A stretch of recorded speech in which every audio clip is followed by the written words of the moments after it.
my name is Rebecca Wood and I'm the museum officer at Jane Austen's house. I have worked here for 6 years now, and before I worked here I did a history degree at the University of Southampton, but I've been a fan of Jane Austen since I was about 15 and studied her at secondary school.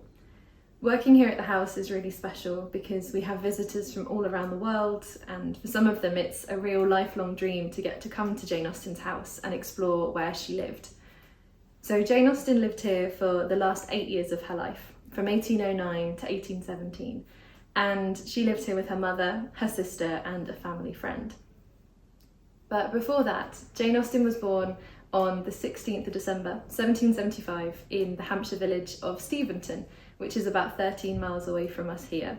She was born into a really large family. She was the 7th of 8 Austen children, and her father was a clergyman, so they lived in Steventon Rectory, and her mother was a very practical, hands-on lady who helped manage the small farm there.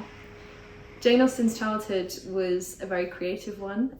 She started writing stories from around the age of 11 and was pretty much writing just to entertain her friends and family, but also to test out her ideas and sort of practice being a writer.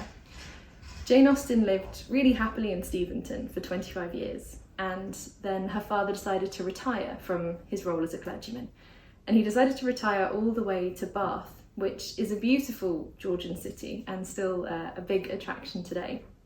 When they moved to Bath, it was Reverend Austen, his wife Mrs. Austen, and their 2 daughters, Jane and Cassandra. And during the time in Bath, they would have attended lots of events and had quite a busy social schedule. And for Jane Austen, this didn't quite suit her because she wanted to be focusing on her writing. She already knew that's what she wanted to do.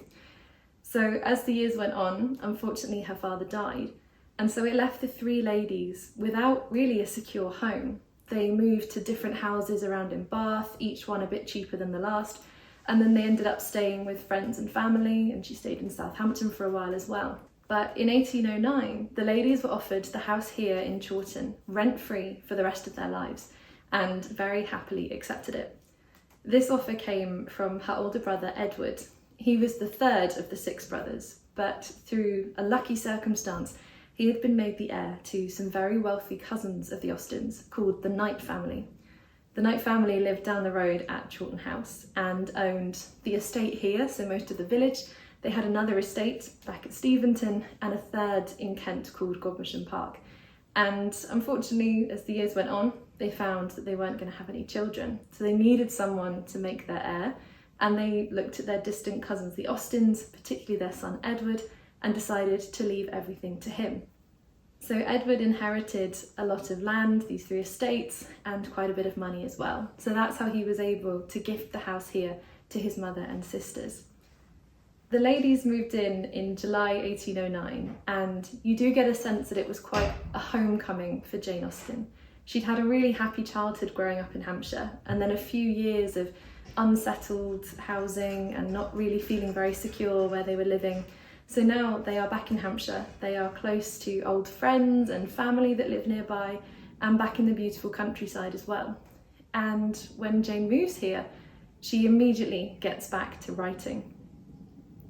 She'd already completed drafts of 3 novels before she moved here.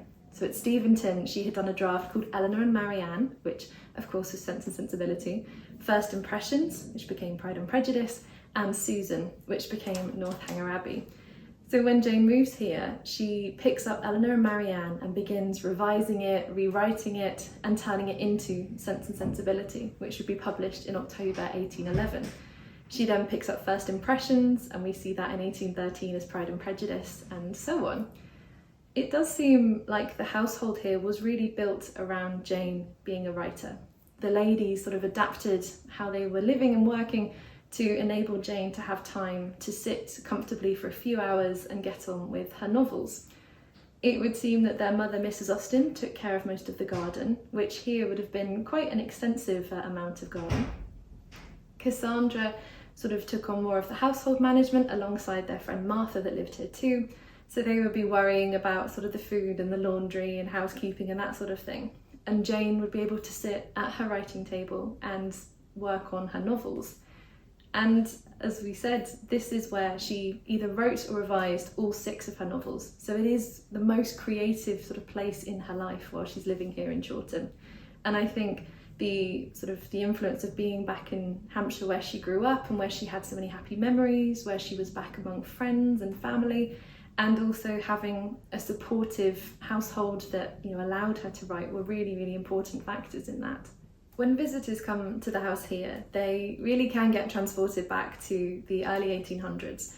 We've tried in quite a few of the rooms to really recreate what they would have looked like. So when we go into rooms like the drawing room, the dining room, and the family and friends room, the wallpapers are actually replicas of what was here around 200 years ago, so when the Austen ladies lived here.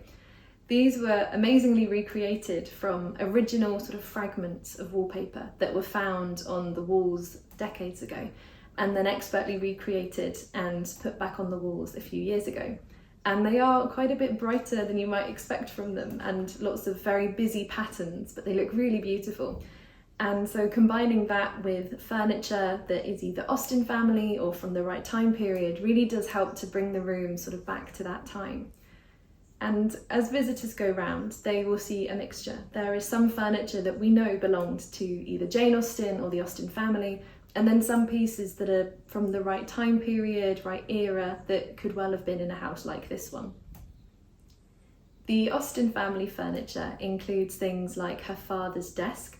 So we have this beautiful bureau with a bookcase on top of it, which would have been back at Steventon when Jane was growing up. Her father would likely have sat there to write his sermons and read and reply to letters.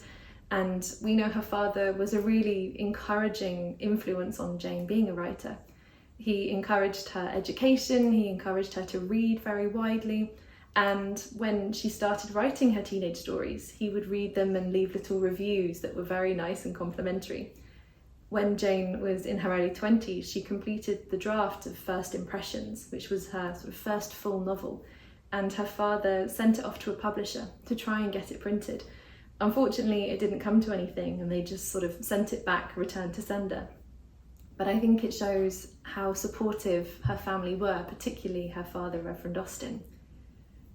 Other pieces that we have that we can trace back to the Austens include 2 chairs that came from Steventon Rectory as well.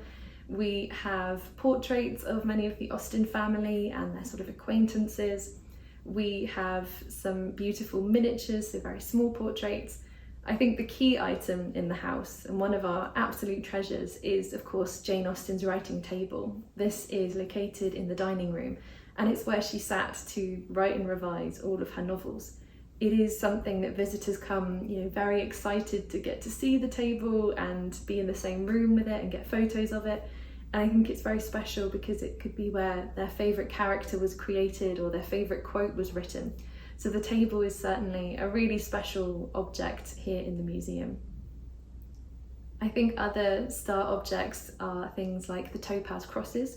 So these are up in our Art of Writing exhibition, and these are a pair of 2 topaz crosses that were owned by Jane and her older sister Cassandra Austen. They were a gift from their younger brother Charles, who had just joined the Navy. So he used some of his first prize money to purchase these 2 necklaces as gifts. And it's really lovely to have them because not only did they belong to Jane and her sister, but we can really see how they then influence Mansfield Park. There is a moment in that novel when the heroine, Fanny Price, is gifted an amber cross by her younger brother William. So it's really lovely to see the similarities between a moment in Jane's life and it then appearing in one of her novels as well. Also upstairs we have an amazing patchwork coverlet that was made by Jane, Mrs. Austen and Cassandra. It is a really big patchwork, it would easily cover a double bed, and it's likely made from old dresses, upholstery fabric, sort of whatever they could get their hands on. I think a lot of our visitors are also quite keen on crafting and making things, so to see something that Jane Austen made is really special.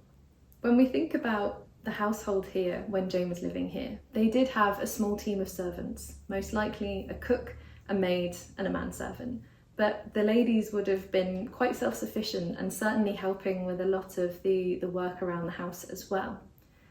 The household here would have been quite unusual in that it was 4 women living together without a husband or father or brother, sort of a male figure at the head of the household. So the ladies were relatively self-sufficient. They would have had an extensive garden, they would have been keeping chickens, pigs. They also had a donkey or two, which they used sort of to help them get around with their donkey cart, which they might have used to take short trips to places like Alton for the market.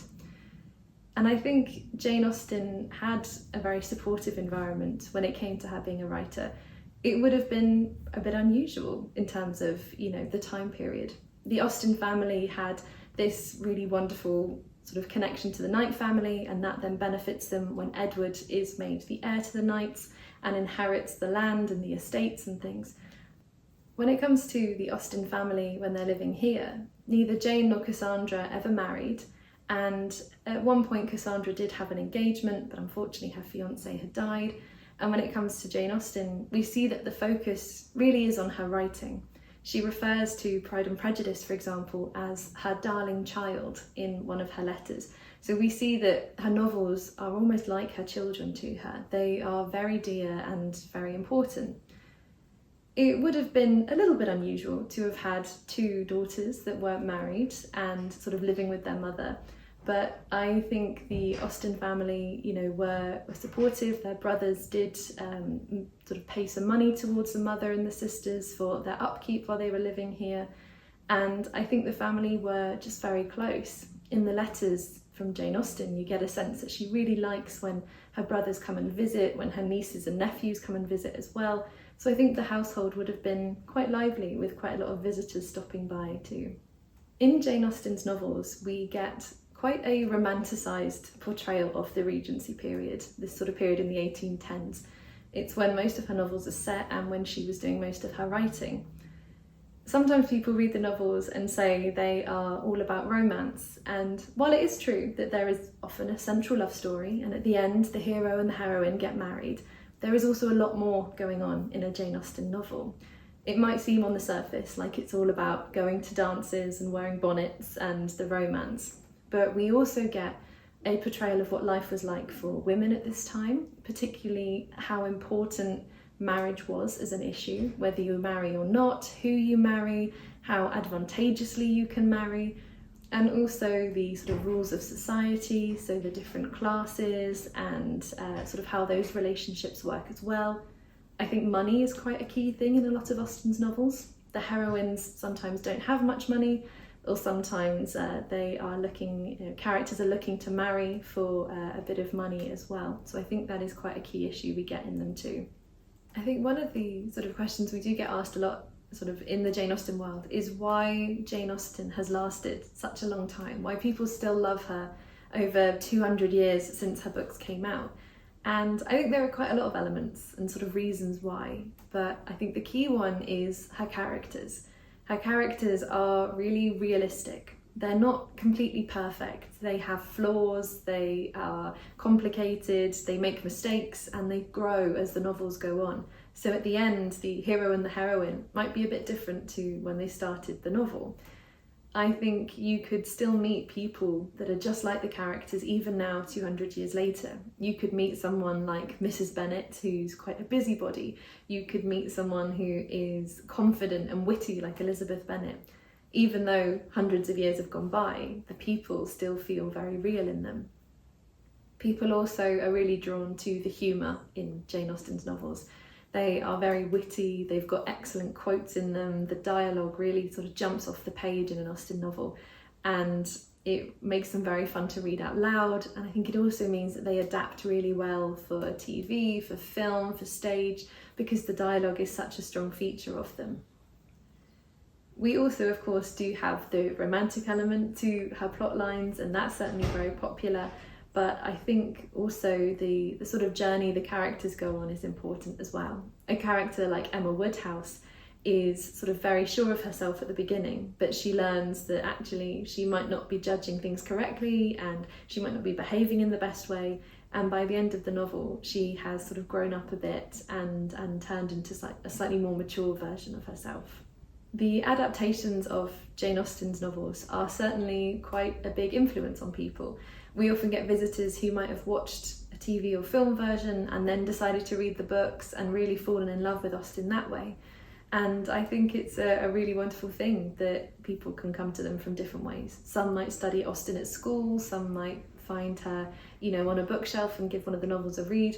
And as I say, others will come to them through the adaptations as well. This year we are celebrating Austen's 250th birthday. So there are events not just here in Chawton, but all around the world really.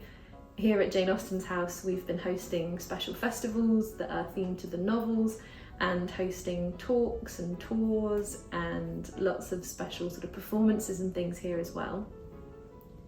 Lots of the other sites that have an Austen connection are also celebrating her anniversary. So the City of Bath have their annual Jane Austen Festival in September, and lots of other events as well for her big birthday. You can also go to Steventon, which is where Jane grew up. Unfortunately, the house isn't there anymore, but the church still stands, and they've been doing quite a bit for the anniversary too. Other towns like Lyme Regis and down at Southampton, they're also celebrating Austen and their connections as well. So Jane Austen's house here has been open since 1949, so we've just celebrated 76 years of being open as a museum. The Austen family lived here until 1845. The last Austen was Jane's sister Cassandra, and after her death, the house actually got split up into 3 separate houses. So the layout today is slightly different to how Jane would have known it. That carried on for about 100 years, just sort of having local village residents, perhaps farmers working the estate living here. And then in the 1940s, a local woman called Dorothy Darnell, who lived in Alton, started to try and raise awareness that this was the home of Jane Austen. She was really keen to try and preserve the house and make it a museum, make it a special site for Austen fans to come and visit. As the 1940s went on, of course, the Second World War was taking place. Dorothy had tried to do a fundraising effort to save the house, but it hadn't caught much attention. She was advertising in newspapers, and there it was drawn to the attention of a London lawyer called Mr. T. Edward Carpenter. He agreed to purchase the house and sort of gift it to the nation. He also did this in memory of his son Philip, who had died in the Second World War. So on the front of the house we have a plaque for Jane Austen and then also a plaque for Mr. Carpenter's son Philip. Over the years, the house was slowly turned back into a museum. Originally, only 1 or 2 rooms were open, but now most of the house is open to visitors. Mr. Carpenter and his team did a wonderful job of collecting as many Austen items as they could, and some of our key objects come from his work during that time. We've been open to the public ever since, and visitor numbers continue to grow. This year, particularly with the anniversary, we have had a wonderfully busy summer, and it looks to continue on as well as we go. I think visiting Jane Austen's house is special for people because you do feel like you are transported back in some of the rooms. When you walk into the drawing room, we've got the beautiful furniture, the lovely wallpaper, and we also try and create a bit of atmosphere with things like using audio. So we have little speakers dotted around the house. In the drawing room, it plays piano music, so you can see the beautiful Clementi square piano, you can hear lovely music from the period as well, so I think that is a very sort of lovely welcome into the house. In other rooms you can hear extracts from Jane's novels and also from her letters as well to bring the rooms to life a little bit more. Some of our rooms, particularly more of the upstairs, is set up more like an exhibition. So we have display cases with some of our very precious items inside. You might get to see something like a letter of Jane Austen's, first editions of her novels, jewellery that belonged to her, something that she sewed like the patchwork coverlet. So those are protected in our big display cases. Jane Austen's letters are quite a big draw for visitors to get to come and see them. During her lifetime, it's thought she would have written thousands of letters, but of them, only 161 survive today. Her sister Cassandra destroyed many of them after Jane's death, which wasn't an unusual thing to do. So when a letter is on display here, people really do love to see them. In her letters, Jane is quite unguarded. She's usually writing to a close friend or family member, most often her sister Cassandra. We do know a little bit about how Jane Austen did her writing. There is one manuscript for an unfinished novel called The Watsons, and this is held at the Bodleian Library. But we can see from it that Jane Austen would take a piece of paper and fold it up into a small sort of booklet, and then she would write on that, filling each page as much as she possibly could. And the booklet might be quite convenient for sort of taking her writing around with her. You could tuck it in a pocket or in a little case and take it around. And so it is really extraordinary to see sort of how she was actually working. She would fill all the way to the very end of the page. If she had something she wanted to add in or a section she wanted to rewrite, she might actually take a small piece of paper and then pin it on top of what she was writing, perhaps using a pin from her dress that she was wearing too. Jane did quite a lot of redrafting in the manuscripts that we can see. She would be crossing things out and rewriting passages. There is one chapter of Persuasion that's known as the cancelled chapter that the manuscript survives for. So we can see there that Jane has completely changed one of the final chapters of the novel and rewritten it into the way we have it in the novels today. Jane Austen is quite a key part of English culture. We have a lot of international tourists and they are really fond of Austen, and particularly watching the adaptations and reading the books and escaping into the world of sort of Regency England. They portray the small village life that Jane Austen would have been used to.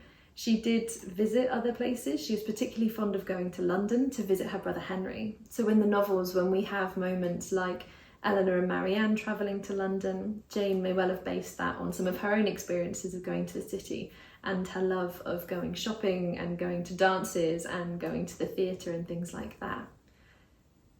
The Regency period was still quite a dangerous time. There were multiple sort of battles and wars taking place. It's happening along the same time as the Napoleonic Wars. During Jane's life, she would have heard about the French Revolution firsthand from her cousin Eliza, who fled from France. So she is much more sort of globally aware than she's often perceived as being. Her two sailor brothers that worked in the Navy, they were sailing all around the world. So they would have brought back lots of stories, but also items that they had purchased and brought back with them as well. It's really important for us here at Jane Austen's house to make sure that Jane is at sort of the centre of what we're doing, that we are celebrating her legacy and we are encouraging people to read her, but also just to read more widely. As a child and teenager, Jane was a very active reader. She was reading not just sort of the newer novels that were coming out, but also from her father's extensive library. One of my favourite objects that we've got on display at the moment is a book called Elegant Extracts. And this is a book that was designed for young girls to read. So it's got nice bits of poetry and literature and a bit of history in it. And we've got it open on a page that Jane has annotated herself. It's talking about Mary, Queen of Scots, and Jane is very passionate about Mary, Queen of Scots, and where she disagrees with what the author has said, she's written in a very tiny hand things like no, a lie, another lie, a third, where she has disagreed with him. I think that shows that she was a very engaged reader, and she certainly had her opinions on things, particularly, it would seem, Mary, Queen of Scots. Jane Austen is one of the most well-loved authors, I think, of all time. We see from our visitors here how often they return to her books. They may have been reading them since they were teenagers, they may have come to them later in life, but reading a Jane Austen book provides a lot of escape. They are able to sort of fully immerse themselves in the wonderful world that she creates. The characters feel like old friends and neighbours that people know really well. And something I think is really lovely, often people tell us that they will read a Jane Austen book when perhaps they're not feeling very well or they're going through a difficult point in their life. They find real comfort in reading Austen. And I think, her legacy is incredible, how she has become so well loved and so popular. But I think there's something very special in how much comfort people find in an Austen novel. And this year, as we celebrate her 250th birthday, I think her legacy is still growing and going onwards as more people discover her novels, discover her work, and are interested in her life as well.